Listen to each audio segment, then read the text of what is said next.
Hello, welcome to The Boost. This is the next episode. Today I have Zach and I have Alberto with Nonprofits HQ.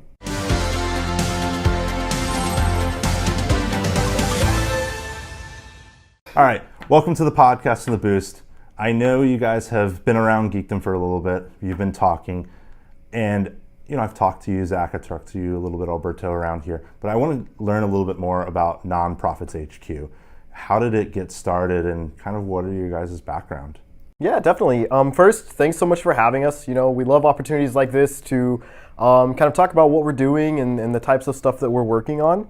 Nonprofits HQ actually started back when I started the Bytes Foundation, which is a nonprofit organization that provides technical services to other nonprofits across the United States. And when we started this, we didn't really know what we were doing. We knew we wanted to do good, and we knew we wanted to, help other organizations. But we didn't really fully understand what the structure of a nonprofit should look like, what governance, what operations, what compliance, what all these pieces should look like. And looking at different tools to help us figure this out, it was crazy. Like, there's a bunch of different tools that don't work together, that are super disconnected and crazy expensive. We're a brand new nonprofit. We don't have dollars yet, right? And so I started writing some software. At first, it was very tailored to what we needed. Very, very ugly, very hard to use, very, It was an MVP. It was probably junior MVP, Anyway, so I was at lunch with some other executive directors one day, and I was talking about it and was showing them, and they also agreed, yeah, it's ugly, it's hard to use, but this could be something that would be super beneficial to us. And that's when I was like, okay, actually, if we kind of clean this up and we turn it into a useful platform, this technology, this tool could be used to empower people to do good all over the country. Mm-hmm. So we can really amplify that impact and help organizations amplify their impact in ways that make sense to them. Yeah, that's really cool. So my understanding of your background too is you started in Phoenix, you moved to San Antonio recently, added Alberto as a co-founder. You want to share a little bit of moving from one city to another? That's a big jump. Definitely, yeah. So we're hyper focused on the company, right? That's what I wanted to do, and what that means, when you're bootstrapped, you haven't taken in any VC funding or anything like that. That means you need runway. That's what you care about is runway. Cost of living in Texas is way lower than cost of living in Arizona. But it's interesting that we ended up here in San Antonio too, though, because when I'm thinking about different places to build a tech company, right? San Antonio's not on that list, right? You think like the Bay Area, San Francisco, you think LA, you think Miami maybe, New York. Maybe a little bit of Austin. Yeah, maybe a little bit of Austin. But, and I knew that it made sense. Texas and Florida typically make sense for tax structures for companies. But when you Google, startups and resources for startups in San Antonio or in Texas, Geekdom is in a lot of that. There's a lot of mentions, a lot of resources that Geekdom provides, and that's kind of what made us think like, oh, maybe San Antonio is what makes sense to us. Okay, that's really interesting. So you've got the community around here. Geekdom still, technology quite isn't the fit of what nonprofits is doing. As you're going through that, have you run into more nonprofits? Is there like some sort of resource pool for nonprofits in the city that you guys have tapped into outside of the tech building? Yeah, definitely. There's organizations like Bridging the Gap, and it was really sad to hear about Sal. But they connect organizations, nonprofit organizations, for networking and to connect them with resources. We've kind of tapped into that. We're looking at various different resources in San Antonio. San Antonio is known as like the cybersecurity capital of the world, I think, or at least the country, as the mayor put it. It's all the military and military bases that surround it, so it makes some degree of sense. Absolutely. But there's also a lot of just nonprofit organizations and philanthropic, that's not a real word, but minded people here. And one of the cool things that we've kind of discovered is, as we're talking to people, as we're meeting new people, they either are on a nonprofit board or a high-level volunteer or some sort of executive in a nonprofit, or their spouses or their friend is, or something like that. And a lot of like the connections that we made through through these interactions have led to us being able to work with these nonprofits and really learn about them and understand how they're working. I don't know if I'm rambling or if I answered your question. No, you did. Backing up a little bit, how do you guys, you have a dynamic here. What are the kind of the roles that you guys divide up? Like, are you doing the tech? Are you doing the tech? Or is it kind of a meld because you guys are bootstrapped? You guys are building something and it's just two of you all. How's that dynamic going? Yeah, definitely. So, in terms of like the company structure and like division of responsibilities, I handle all the tech and Alberto handles all the tech. I handle all the business and Alberto handles all the business. It's all the hats. Absolutely. Absolutely. And that's really how we've learned, like, because we work really well together. We've known each other for 10 years. Okay. Both moved from Phoenix to Phoenix, yep. Okay. And two really big moves. And one of the things that we kind of recognize is we have these skill sets, we have these areas where we need to grow as business owners, as operators, right? But we can kind of combine the skills and experience and knowledge that we have and do everything, which is kind of required at this stage anyway, right? Yeah. I find it really fascinating to have somebody move from a Phoenix to San Antonio and build a startup here. Like you don't see too many of that in San Antonio. They kind of go the other way to the West Coast to go to Y Combinator and that stuff. But you've got a big resource pool. Like you've got mentors, you've got a lot of people here, and there is a ton of nonprofits popping up in geekdom. So I think you guys are posed to do that. And I know Pablo couldn't be here today, but he's talked about having like a cohort of nonprofit companies because I think you guys can really collaborate on that stuff. I think that would be amazing, because like nonprofits, while they're more impact focused, it's still numbers in and numbers out, right? It's still got to be operated as if it were a business because the operations are like that. You have regulations, you have compliance, you have things you have to do. You have to balance budgets and keep programs funded. Like you have to do everything. You just don't get to take home a bunch of profit, right? You get to take home a really good feeling for doing good and impacting your community. So I think the lessons and the programs that Geekdom provides absolutely are applicable to nonprofit organizations as well. Good way of thinking of it, because I think nonprofit, and I think it breaks the capitalist system a little bit, but it is very true. There's still money in, there's still financial responsibilities to the people who they're serving and the people that are donating. So I understand that. Now, I have a question like on vision and the mission. Do you guys have some like broad set of mission goals or some broad visions that you guys hope to do with Nonprofits HQ? Yeah, definitely. So, when we first started this thing, we were like, okay, we've got this really cool software, we've got this really cool platform, right? It's gonna be amazing. All the nonprofits are gonna need it, they're gonna use it, they're all gonna come and it's gonna be amazing, right? But kind of what we've learned as we've grown and kind of matured in that idea is that we really need to understand the different subsets of organizations, right? Because in a nonprofit, for example, that is a pet rescue, for example, and we work with a couple of those, it's gonna have different needs and slightly different requirements than, say, an organization that provides services to the homeless population in their community, right? There'll be different regulations, different funding sources, different compliance requirements. And so as we're learning about these different segments and working with new organizations, what we want to build is a truly everything you need platform to run your organization. Whether you're a new organization or an established one that's been running for a while, we want one place that has everything you need, useful, impactful tools that you need to run a smooth, compliant, efficient organization. A lot of organizations that we talk to, even mid-sized organizations are still using like spreadsheets to measure impact and track data. And we're working with an organization recently. All of the records for like volunteers and board notes and things are on the Notes app on the phone, right, of the executive director. And it's like these people dedicate their lives to doing good, right? They're focused on empowering people in their community, completing their missions, achieving their organization's goals. They already have a million things to worry about. Tech should absolutely not be one of those. And so our whole belief is that our tech needs to meet our users on their terms, right? An organization shouldn't have to, one, empty their checking accounts or two, completely change everything they're doing about how their mission works in order to have access to a tool to make them more efficient, to empower them to empower others, right? And so our belief is that our tech should absolutely meet users on their terms. And that's why we don't build anything unless we are talking with an organization and understand that need completely. Okay, so product-led to some extent, customer-led more so.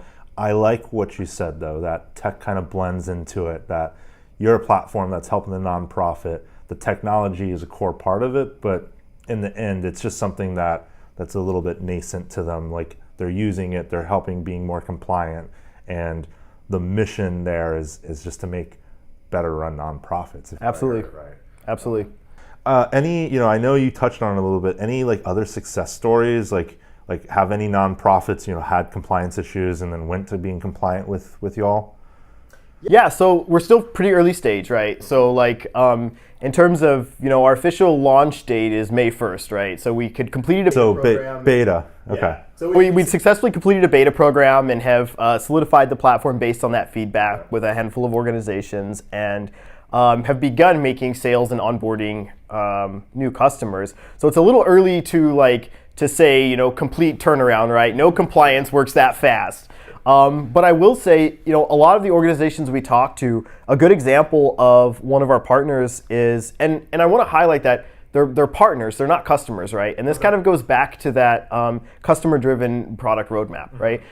We want to work with them to create an environment that works for them, that helps them accomplish their goals, right? We're not just selling them a piece of software and saying, good luck, have fun with it, moving on to the next sale, right? But yeah, so this organization, amazing organization, they provide services to the homeless population. Showers, meals, lockers to leave your stuff so you have a job interview, haircuts in preparation for the job interview, things like that. And they're all grant funded. They're completely grant funded, which means there's a lot of regulatory requirements and compliance requirements that come along with those grants. One of those is that they have to collect government issued IDs from all of the people that they serve. Now, requiring government-issued IDs for a homeless population to provide services is problematic for sure. Not the problem we're solving, unfortunately, but it is problematic. But the way they were doing this was with spreadsheets. So they had all these different programs. Each program had a spreadsheet, and each spreadsheet had tabs or pages in that sheet that had the date of the last service or program for that.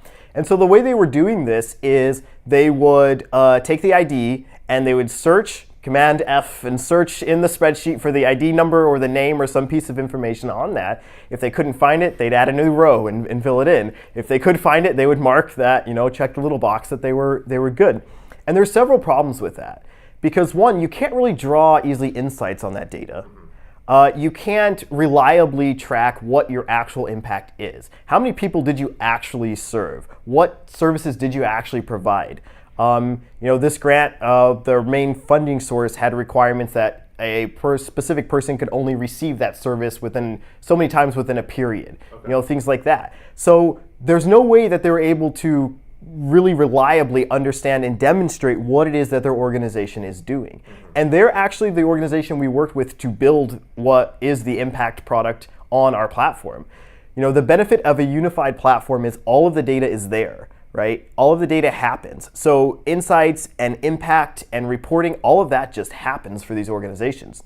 So they went from having all this data, which is also personal kind of protected data, sitting on someone's laptop, showing a complete stranger as we're understanding their problem, right? And two, industry standard encryption, data protection practices and protocols that our platform has, security compliance and certifications, but also the ability to actually clearly demonstrate what it is they're doing, how many people they're serving, how many things they're doing, what it costs them to do that. So then they can now project what they need to raise, what grant sources they need, things like that. That's amazing to kind of think about it, because I do see these impact reports work with a lot of nonprofits, and they put out an impact report, but it is very manual. They go and track back how many people have they touched. The money's the money. It's easy to kind of track that through bank accounts. But every other part is a hurdle, because there is not that like one central platform.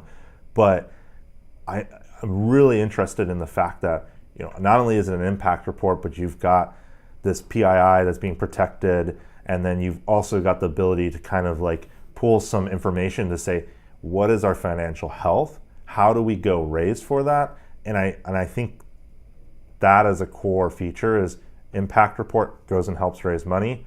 How much money do you need? And then servicing them, because I know every nonprofit needs to make money in a in a manner that's being made, but they also have to watch their books. They can't spend too much on administrative. They can't spend too much on software. They have to be cognizant of those items. So it's kind of cool to hear that that's a platform, and I'm honestly kind of surprised that nobody else or no other tool out there has ever tried to do it. Is there like some competition that's like on a top level that's out there, or is this kind of a space that hasn't been addressed ever? Neon One, yeah.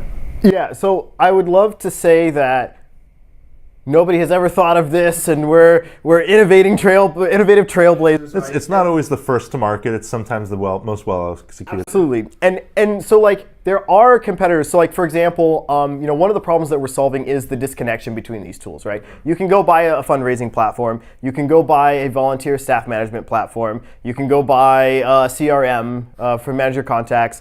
There are a couple products that help you track impact. They're very manual though, right?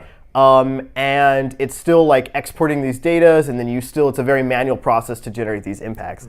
So the value that we provide is kind of pulling all that together, but not just like taking a tool and putting it on the same UI, right?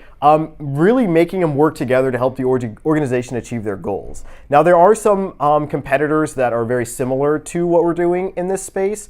And part of the reason that I think we're seeing the success and the traction that we're already seeing is because our competitor software is hard, right? You buy this software, one, you got to pay like this crazy setup fee, right? And then you've got to pay. So the way they structure it is they have like the CRM product. And then, so you buy that, right? You pay your setup fee, you buy that, you pay your monthly fees, typically billed annually, and you have a CRM. Now, if you want to add fundraising to that, right? Well, you can buy an add-on, right? And you can pay a setup fee for that, and then you can pay your monthly fees, billed annually, and you have fundraising now, right? If you want to do something else, like ticketing or eventing, right? So it's an add-on every part of the way. Yeah, and it always increased costs. So we built our platform in such a way that, and our background is technical, and so we had the ability to architect this thing, and like we knew what our vision was. We wanted it to be easy, like crazy easy. Nonprofit operators or leaders are typically not technical people, right? They don't need to be. And so we needed this to be easy, and we needed it to be a way that's not just like, that doesn't cost a lot to set up and to operate. And the way we did that was build technology to help with these things like setups. Competitors might charge a setup fee because there's a implementation specialist or somebody that has to do stuff in order to set it up, whether it's provisioning a new tenant or creating your domains or whatever it is, right? And so we built our platform in such a way that it is powered by artificial intelligence, and it really understands granularly what the organization is and how the platform should be set up for them, right? And so it makes that recommendation during setup. They can accept those settings or modify them if they want, and then move forward, right? So we really had to focus on the technology. While technology is just a tool to help them amplify their impact, we really focused and took a lot of care to ensure that it was a tool that didn't also take up all their time, also take up all their money, right? Yeah. So we bring everything in a unified platform, and unification is important because, like I said, it's not just bringing all the different tools in one UI. They work together truly with all of the data in your organization to help you understand, what it is your organization needs and what your next steps are at a price that doesn't break your bank, right? Yeah. And so an example of this, one of the platform apps is eventing, right? Mm-hmm. Organizations, they do a lot of events, sell tickets, things like that to raise money. And so with all of your stuff being in our platform, your event isn't just selling tickets, right? It's helping you set goals. It's helping you understand, based on the number of attendees or the number of tickets you have available, how many volunteers and how many staff do you need for that particular event. All manageable right there in the event interface, right? It's all very cross-connected to help you ensure that everything you're doing is impactful and you're maximizing your resources and time. I love that there's a connection always you're running an event. How many volunteers do you need? You making an impact report. How do you run the the nonprofit, the business? Because it is a business, and in the end, it's just a business that's giving a lot of cash out or impact in some capacity. May launch, right? That's the official big one. Anything planned for that outside of just launch? Like, is there any new sets of features or anything you can share? Yeah, so one of the cool things about being super customer oriented is our customers help us kind of figure out what we should build next, right? And so one of the things that we established was a product advisory committee, and different leaders from our customers' organizations, our partner organizations, sit on that and help us figure out what makes sense on the software, what doesn't make sense, what should be there and what shouldn't. So we've got a lot of really cool things coming that they're asking for, like grant management in writing, for example, tracking that, bringing that into the platform. And other operations, I know payroll has been asked for a few times, and so there some exploration happening there. But yeah, in terms of launch specifically, we're not planning on launching any additional features on May Day, right? Yeah. But we're always working towards that roadmap and figuring out what makes sense. Okay, really good. I'll make sure to link everything so people can go check it out. And I think this episode will come out probably mid-April, so it'll be good timing wise. The other question that I've got is advice for aspiring social entrepreneurs. Like, there's so many people that want to do a nonprofit. They want to have some impact. They've had something happen in their life or had a family friend, and that's generally where I see a lot of like nonprofits form from, some sort of impact on somebody's life, and then they go, man, I want to solve for this. I want to create problems, or not create problems, but solve problems. Create solutions. Create solutions to those problems. Any sort of advice? Like, does the platform help with any of that, or is there just like general advice on starting it? Because a 501c3 is a hard hurdle to get through for any business. It's not just an LLC. Definitely, yeah, absolutely. And so I'll give like my answer to this, and I've kind of monopolized the conversation, so then I'll turn it over to Alberto for answer as well. But so like there's a couple aspects to that, right? Whether you want to start a company, or I'll talk specifically around nonprofits because that's our space. There are a lot of things you have to do, right? You have to understand what is required to start that. You have to figure out what problem you're going to solve. And like you said, usually that comes from something that happened in your life or something close to you. But knowing that you want to solve a problem doesn't get you past all the regulatory filings and everything that you have to. So one of the cool things that actually started as kind of a marketing experiment on our platform is what we're calling the formation portal. Right? So it's organizations, and we don't charge anything at all for this part of the platform. It's people that want to start a nonprofit but don't quite know where to begin. Right? What do I need to do? Okay, so I need an IRS thing that says I don't have to pay taxes, right? But what does that actually mean? And so the platform breaks down, because the platform, Nonprofits HQ, understands at a very granular level all of the regulations and requirements for nonprofit organizations across the United States, whether that be local, state, or federal level. And so we're able to take that information, that data that the platform already knows, and make it available to them. I want to start this nonprofit here in San Antonio to do, to rescue pets, because I love doggos, right? And so how do I do that, right? Well, I need to file some certificates of formation. I need to have a legal entity. I need an EIN. I need tax exempt status. But before I can do that, I need to form a board. That board can't be related to each other. There has to be an unbiased quorum, like all of these different things. And so our platform lays out all the steps that you need to form that organization where you currently are, how much that's going to cost, where you actually do that filing. So, one of the large points of confusion and like frustration for starting a nonprofit is often the IRS exemption process for that 501c3 designation, right?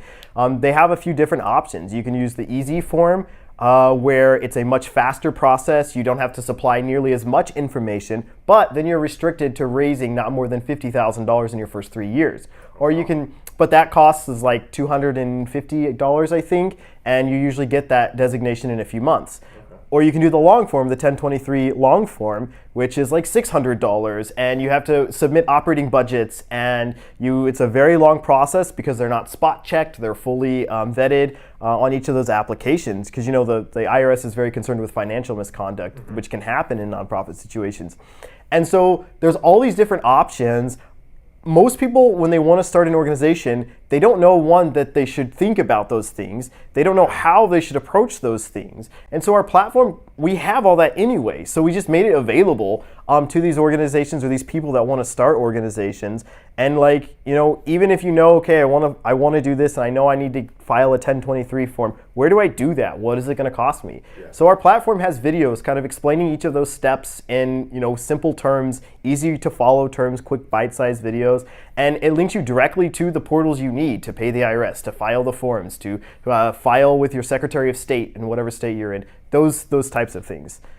That's amazing. Like, I knew the process was hard, but I didn't realize there's so many like steps, like that there's different types of, you know, 501c3s, even, you know, like a restriction on that. Like, that is kind of mind-blowing. And I understand that there's, you know, financial fraud and you know, nonprofits can sometimes be the targets of that, but just the setup can be daunting for a lot of folks. But I have run into a number of people that have said, I want to do a nonprofit, I want to help out in this way, and then that's as far as they can get. So having a place to go and saying, okay, this is the form, this is that, is really, really impactful to getting more people out there. Absolutely, yep. And like we offer that free of charge. Like, there are no fees. No fees, nothing. Collect a credit card to create that portion. And the reason we do that is because, one, our goal is to empower people to do good, right? We have that information and that functionality sitting around on the platform anyway, so we can take a limited function or a slice of the platform and make it available to those partners who then we already know and they're already familiar with our platform, right? And then we can kind of grow together from there once they're established and going. And so, like, like, it's a lot of steps, it's a lot of information, and we're not by any means providing tax advice or legal advice, right? It's more of a guide of what typically should happen given your situation in the particular organization you want to start.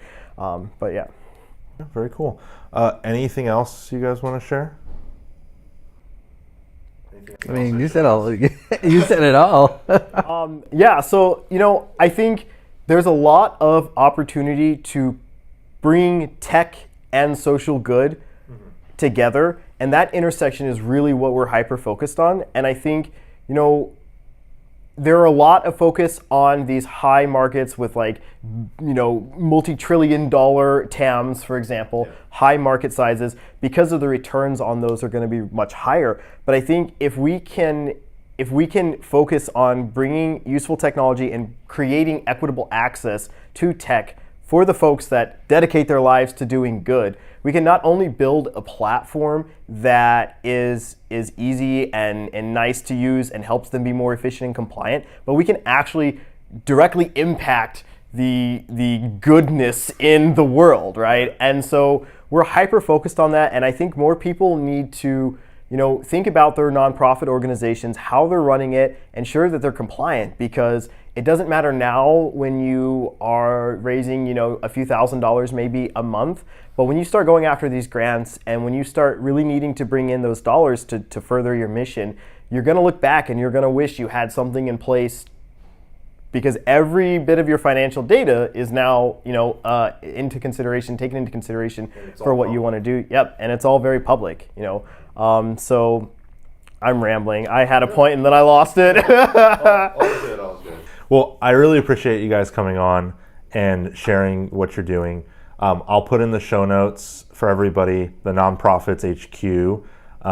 It's launching May. Is there a date in May? May 1st, May Day. May Day, May 1st. And anybody that wants to start a nonprofit, go check you guys out. I think that's a super powerful tool. And then anybody that's running a nonprofit or operating in a nonprofit can look May 1st and, you know, start the sign up process. Thank you so much, Zach. Thank you so much, Alberto. I'll put in the show notes nonprofitshq.com, and then I'll put in information on the launch date and all of that. It's May 1st. Thank you guys for listening. Please subscribe to the podcast on Apple Podcast, on Spotify, YouTube, and you can check us out at theboost.fm. Thank you so much, man. It was great to be here.